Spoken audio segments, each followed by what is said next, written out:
मेरी चैनल में नए हो तो लाइक, कमेंट, सब्सक्राइब करना और बेल आइकन को दबा देना।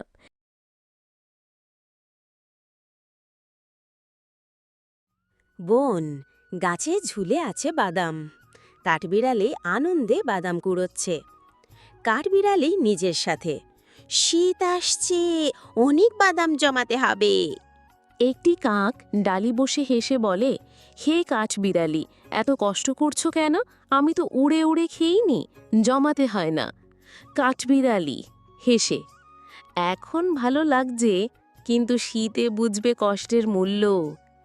শীত এলো, মন সাদা তুষারে ঢাকা। কাক উড়ে উড়ে খাবার খুঁজছে, পাচ্ছে না, ক্লান্ত হয়ে পড়ে যায়। কাক, বন্ধু, আমি ভুল করেছি, আমাকে কিছু বাদাম দাও। কাঠবিড়ালি মুচকি হেসে বাদাম ভাগ করে। বন্ধু, শুধু বর্তমান নয়, ভবিষ্যতের কথাও ভাবতে হয়। পরিশ্রম করে আগাম প্রস্তুতি নিলে বিপদে পড়তে হয় না।